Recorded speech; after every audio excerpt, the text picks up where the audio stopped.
Blog Talk Radio. This is the Girl George and the Dragons Radio Show coming to you from windy Berkeley, California on this glorious Memorial Day weekend. And so for Memorial Day, I have a couple friends of mine that wrote a song about the flag and what it means to the servicemen and stuff. We've got Richard Ferguson. He's up in Nebraska, and we got Zack-from in Nashville. Hi, boys. Mm-hmm. How you doing? Hi, Richard. Howdy. What you doing? I'm pretty good. Just anxious Where at Nebraska are you? Where at Nebraska are you? I'm about 80 miles north of Omaha in Howells. So how did you guys go about writing this song together, being you're in Nebraska and he's in Nashville? Well, it all began with Richard, so we'll turn it over to him right now. Oh, about 6 years ago, about 2009. The wife and I separated, and while I was away, I was really tore up, so I'd done a lot of drinking and that and everything, and I ended up writing some songs. Actually, more so like what's the song about? What is the song about? What's the song about? How did you write it? Oh, I wrote some, I thought was songs at the time, but I didn't know it. They were more like poems, but it was basically my thoughts and feelings that I had, and I called one of them me and my old friend Hank, and so I searched around on the internet, and I found Zach's name out there, kept popping up, so I gave him a call and talked to him. And he actually recorded the song for me. Did he write the music, or did you write the music? Oh, at that time he did, because I couldn't write a lick of music, didn't know how to play the guitar. But now you know how to play guitar and write the music, and now you're learning banjo and everything, huh? Yes, somewhat. You're a fast learner. That's cool. I had a really good teacher. Who taught you? Well, Zach's been coaching me through a lot of it and giving me lessons over the phone. Well, that's great. So, Zach, how did you get involved in this? Is that what you do? You're the song doctor, right? Right. Richard checked around in Nashville, and I actually got the best rating, I guess you would say. And so we started writing together. But it's been a few years now, and he's learned the guitar and learned how to be a very proficient lyricist. And he writes some of the music now. For this particular song, Pile of Rags, the American Flag song, I would say he wrote about 80% of the words, and then I just embellished that and put music to it. But really what I think is most interesting is how that song came about, because his father was really in D-Day, on the beach. And so that's what this song is about. So Richard? he found a flag in somewhere in the attic or something? Right, it's his father that the song is about, and that inspired Richard. That's why I think he should tell us about the genesis of the song, if you don't mind. No, yeah. Come on, Richard, tell us about it. Well, growing up, I heard a few stories from my father about when he was in the war, and but nothing in really great detail and everything. And then afterwards, I was wanting to know a lot more about it. That's how all the song came about. Was more information started coming to me about the things that he actually did, and so I took that information that I got from him and himself, and I actually put that in. And it took a lot of soul searching for me to be able to get that out of inside, to be able to bring that up, because there was a lot of hurt involved in that just for me alone. Yeah, that song almost made me cry. Making the video almost made me cry. It's just so sad. Well, it makes me cry every time that I listen to it, because I'm feeling everything that he actually felt, and probably not as much. All the men that went over and fought for the country, and a lot of them didn't come back, right? Yes, and I think that was the sad part. See, the song came out of just as I wanted to do, as I told Zack in the beginning of this whole enterprise for this one song, is that I just wanted to do a tribute to my father, just for, like, in family, for the kids and grandkids, and my brothers and sisters. And then it kind of blossomed from there after we got into the song, and after I seen where it was actually going after we got it recorded. Because then it became apparent to me that it was much more than just a tribute just to my father, because it meant a lot more to a lot of other people, too, as they were listening to it. Yeah, a lot of people have relatives that were in the wars. You know, my uncle was in World War II. He was a pilot in World War II. Wow. I put pictures up there on my Facebook page, all the airplanes, and he had a whole bunch of pictures of airplanes going down and stuff. I don't know why. It's mostly crashes is what he has pictures of. He's been dead for years, but he was there in World War II. Well, let me say, if I may, quickly, the treatment of the song is that a son goes up in the attic and opens up an old army trunk, and he finds a pile of rags in there, and there's a flag amongst the uniforms and all that, and when he pulls it out, a letter falls out, and then his father from back in 1945 wrote it to him back, and the son finds it, and there's a note from his father, you know, how many years later, I can't even do the math really quick here. 70 years. This is when I was born. 70 years later, and it's, you know, makes him emotional and all that, and Richard Ferguson takes on the part of the son that finds his father's flag. His father tells him about D-Day. It was a big day in the Second World War a lot of people don't even know about today, where there was a lot of carnage on the beach. And I do understand that most people agree that war was one of them that we may have should have fought, and regardless of the ones that came after that there's dispute over, you know, like Vietnam and Iraq and all of that. And so that's what this is about, and it's a tribute to all the soldiers that had to endure all of that,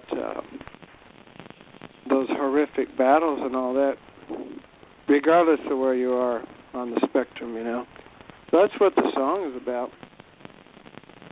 Where was D-Day at? Was that Normandy, or what was that, France or something? Yes, Normandy. That was just across from England. In France? Yes. Yes. Yes. Okay. Because I'm not. Yeah, Normandy, as it infers, is the northern part of France in the English Channel, and it was like a secret invasion by England and the United States, and the Germans had France at that time. So it was a pretty good thing, I think, to liberate France from the Nazis, and so. But today, a lot of people don't know that, you know. Yeah, all those landing beaches were on that coast of Normandy, Omaha Beach, and that. So that was different than Pearl Harbor, because we were fighting two countries at the same time, right? We were fighting Japan and Pearl Harbor, right? Yes, like two different hemispheres. In the South Pacific? Yes. Wow. Yeah, like the one war was in Europe and one war was in the Pacific, like Japan to Hawaii to the Philippines, all of those islands. We're hoping, and I'm glad you had us on the show for this Memorial Day weekend. And there's a lot of things on Facebook about that from a lot of other different people that are sharing their flags and their respect for the veterans. So have you written any other songs, Richard? With Zack, yes. I haven't done any. He's written quite a few of them. I don't know how many. I bet he does. We've been doing this for several years, and now the quality of the songs is pretty high, I think.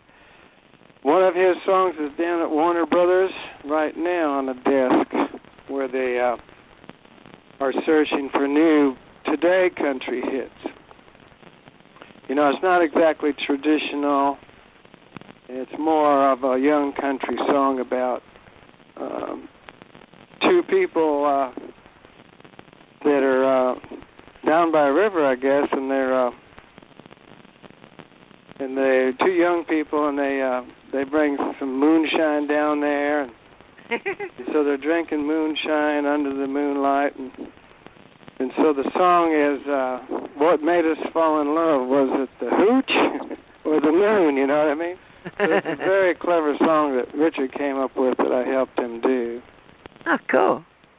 Yeah, so was it moonlight or moonshine that made me fall in love with you, you know? But they fell in love nonetheless, and it's a real cute country song. I mean that in a good way for young country today, and that's what's mainly on country music today. It's even in the style of today country music rather than Merle Haggard or Waylon or Hank Williams, you know. It's really a great song I think we're going to be hearing about. They already liked it at Warner Brothers, and they asked me to bring it down, so I left it there last week. Great. So one of your songs Richard. just got picked up in a movie, didn't it, Zack? One of your songs got picked up in a movie that went about Jesus. Yes, Sympathetic Scarecrow. Fantastic. The first time it was picked up was by Dennis Hopper. He put it in a movie called The Last Movie, which was Christopherson's first movie. And Chris Christopherson put it in that movie for me, or he played it for Dennis, and it was in that movie. Then later on they were making a cinema verite movie at Dennis's house, and I happened to be living there at the time. And he sent a Bronco out on the Taos, New Mexico desert to pick me up, and said, his brother David Hopper said, Dennis wants you to be in this movie, man. So I jumped in there and raced back, and Dennis Hopper and I sang Sympathetic Scarecrow at and that's on YouTube. Let's see, Dennis Hopper didn't it just recently get picked up singing. for another movie? Didn't it just recently get picked up again? Right. Dennis and I are singing on YouTube, and then a movie was being made in Sweden, and that director said he had to have that in his movie because he saw it in Dennis's movie. made many years before, and the name of that movie is The Philosopher King, and you can see that all about that on Facebook. And the director had me, I was going to say made me, he insisted that I go to the studio and record it just like Dennis and I sang it. The same, very slow tempo and all that, because that's the only way he wanted to hear it. So we had a special recording session to do that. So that movie's still going around to all of the movie festivals now. It will probably be in Nashville next year. So it's been to the Toronto Movie Festival and the one in Sweden, and he's submitting it to about 13 film festivals, and then it will be released everywhere. Who else has done your song, Zack? Oh, wow. First of all, it was Joan Baez did Tumbleweed, a song about being a slave to the wind. And it was a single in the 70s, and I got to know her really well. I was just actually sitting on the back steps of Quadraphonic recording studios playing it on the guitar, and she came out and sat down beside me, and then afterwards she said, "Would you mind me recording that song?" So she did, and it was a single and everything. And then Waylon Jennings did 3 of my songs, and then I had a hit record by Jerry Lee Lewis called "I'll Find It Where I Can," and another single by Jesse Coulter called "Love Me Back to Sleep," and that's out there on YouTube. All these songs are on YouTube. And Marty Robbins did my songs, and George Hamilton IV. People, bands in Europe. I might be forgetting somebody.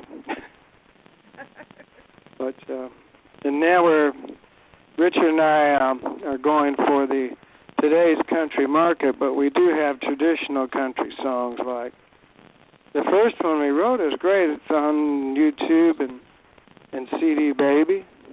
It's called "Me and My Old Friend Hank." It's about Richard getting drunk when he went through a divorce, and getting drunk and singing along with Hank like Hank was alive, playing Hank Williams records. Like he was a friend or something. He was just thinking of his record, right? Yeah, he would sing to Hank, and Hank would sing right back. You got to hear it. And I said, "Man, I'll write that song with you." And that's how our writing relationship started.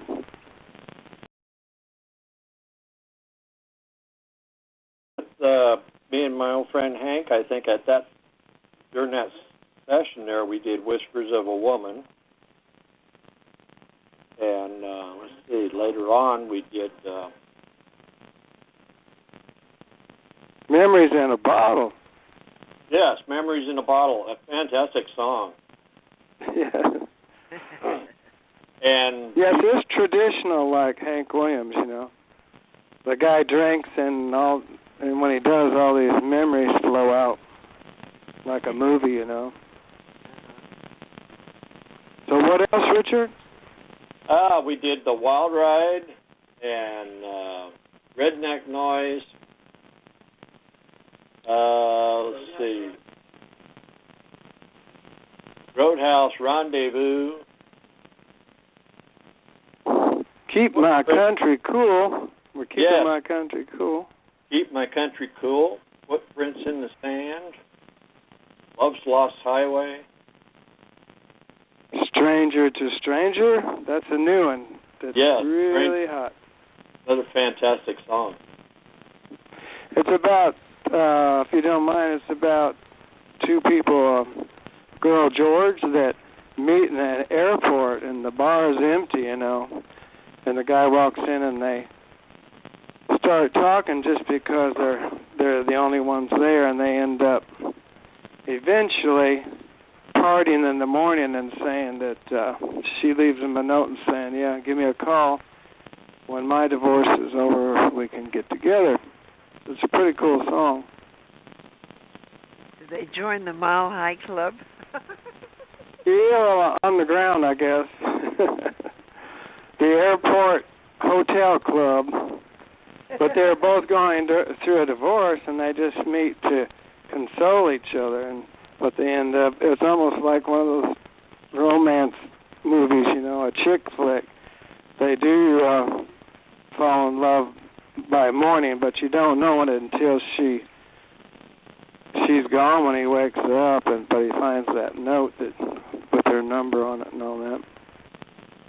So "Stranger to Stranger" is how it starts. It's a pretty cool song. Well, Zach has been great working with me on these songs. I don't think I could have ever got them as far as I did if I was by myself on it. No. And I was very much easier writing with somebody else. You have somebody to bounce off of. Well, he gives me the inspiration to go for it, and he lets me actually express myself. And I don't think I could have got that with any other partner. But Richard comes up with these ideas like Stranger to Stranger that I never would have had about them, those two people meeting, and Memories in a Bottle. I went, man, that's a country hit there. And yeah, then the song about a guy. It's the idea that is the important part. Is the first storyline is right in that first line. You know what the song is about. You know, writing it is easy. Well, I think about 80% of his songs, the title is a hit. Was it Moonlight or Moonshine? That's a hit. Memories in a Bottle, I said I got it, man. Right in the title there. Yeah. I had to pull a little teeth to get him to do Pile of Rags, though. Yeah, I was reluctant about the American Flag song, but I got into it because my dad was in the Army, so I'm hopelessly patriotic, even though, you know, the United States isn't a perfect country, and I got into it anyway, you know. I think it's the only country we have right now. Well, before we done that song, and he says, so what song you got now? And I says, well, I'm working on a song called Pile of Rags. And he goes, oh, well. Oh, yeah. So I put it on the back burner for a couple of months and everything, you know, and then you say, you got any new songs? And I says, well, I'm still working on Pile of Rags. And finally he says, well, you're hell-bent on doing this, aren't you? So he says, well, what's the story about? So I told him, you know, and he says, well, I can get into that. So, I mean, we came up with Pile of Rags. Yeah, it's really like if I told the treatment to somebody in Hollywood, they'd probably say, well, that's a movie of the week anyway, because the young guy finding his father's flag in the attic, and then there's a letter in there that's, what'd you say, 70 years ago, and it's telling about the Second World War. And I guess those guys, wouldn't they be around 100 years old then? Yeah, they would be like about 100. I'm 70, so they would probably be 90. Yeah, my father has been about 93, 94. Yeah, so there's not very many of the people alive to keep the accurate memory of what happened then. Yeah. I mean, I think all wars are insanity, and I think we probably all do. Yeah. Well, at least some good came out of that, because I'd hate to think of what happened. What would have happened if Hitler had taken over all of Europe and Africa and Russia? Yeah, and Japan taking over the other half. Right. We would have been caught in the middle. Yeah, we'd have been eating sauerkraut and drinking sake. Right. Well, right now, I don't know if it's good to say Happy Memorial Day, but I mean, it's kind of a contradiction. But yeah. Well, my mother died on Memorial Day, by the way. I'm grateful. So Memorial Day, that's how I remember my mother. Right. And I'm grateful to all those veterans, even if you don't agree with the war. I certainly don't agree with war. I'm right beside Joan Baez when it comes to being anti-war, you know. Well, I don't think anybody is for violence and that. Sometimes I guess there's a time when people just have to stand up and say enough is enough. Right, you have to. That's what that war was. You have to defend your country, and at the time, I guess we were helping defend France and England. Well, we didn't actually rush into it, I don't think. I think the Japanese kind of egged that on to get us in. So. Oh yeah. Yeah, they were really dragging their feet until Pearl Harbor got blown up, and then they figured, well, there was no way they could back out of it now. Right. So the guys that fought it and died there, you know, we still got to honor them. That's what it says in the song. They fought and nearly died for it in 1944. Yeah, and some of them did die. Yeah. A lot of them. Right. But that's what war is. Everyone's dying and dying and dying and dying. Oh, my God. Yes. And it's sad that we have to do that. Yeah. But it's a great song anyway. It's a great song anyway. That has a tribute at the very end to all the veterans, no matter where they served, and not necessarily just the ones that died, but everybody. You know. Yeah, Zack has done such a fantastic job on this song. I can't say how much. He said, "Here's what I sent him, and then what I got back." When I finally heard him, actually, he called me one day and he said, "So you want to hear what I got so far?" And I said, "Sure." So he played it to me over the phone with his guitar and sang it to me and that. And he said, "Well, it's just rough right now." And I said, "Okay, I'll listen to it." And I literally cried when he played it. It moved me that much. So, I mean, it was definitely wasn't that way when I wrote it. I mean, it kind of tore me up when I first wrote him my draft and sent it to him, but nothing like when he first played it for me. Yeah, that's what it was when I made the video. Boy, it made me cry. It was hard to get through it. That's what the people that are listening to it on YouTube, Pile of Rags is on YouTube, and they are saying, "Oh, it's a beautiful, wonderful song, but it's made me cry, or it's so sad at the end," you know. So, but some great movies, that's what they're like, you know. Yeah. Well, you got to tell it like it is. It wasn't nothing pretty about it. War is not pretty.